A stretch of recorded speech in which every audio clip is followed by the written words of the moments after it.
কালই রাত্রে খবরটা পেয়ে অত্যন্ত ব্যক্তিগতভাবে আমি খুশি এবং রাজ্যবাসী হিসেবে খুশি এবং সাথে সাথে ওনাকে অভিনন্দন জানিয়েছি, শুভেচ্ছা জানিয়েছি। আজকে সশরীরে এসে ওনাকে শুভেচ্ছা জানাচ্ছি এবং ওনাকে অভিনন্দন জানাচ্ছি। উনি সাহিত্যিক এবং লেখক হিসাবে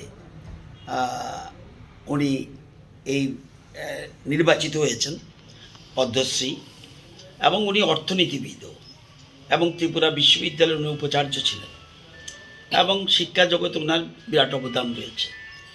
এবং কেন্দ্রীয় সরকার, দেশের প্রধানমন্ত্রী এবং দেশের গৃহমন্ত্রীকে আমি অভিনন্দন জানাই।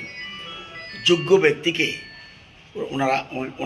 ওনাকে এই অ্যাওয়ার্ড দিয়েছেন এবং এটা আমাদের দেশের প্রধানমন্ত্রীর লুক অ্যাক্ট পলিসির কারণে এটি হয়েছে। অতীতেও আমাদের রাজ্যে বেশ কিছু সিদ্ধান্ত নিয়েছে, বিশেষ এসব ক্ষেত্রে বেশ কয়েকজন পদ্মশ্রী দিয়েছে, ওটাও যথার্থ হয়েছিল এবং এটা আরও বেশি আমি মনে করি গুরুত্ব দিয়ে দেখা হয়েছে এবং এটা লুক অ্যাক্ট পলিসির কারণে এটা হয়েছে।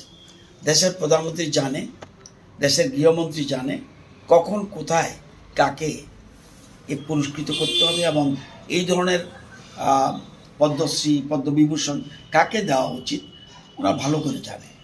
তো এটা অত্যন্ত আনন্দের আমাদের রাজ্যের মানুষ এবং আমি শুনেছি কালকে অনেক ব্যক্তিত্ব ওনাকে অভিনন্দন জানিয়েছেন এবং ওনাকে এখনও জানাচ্ছে।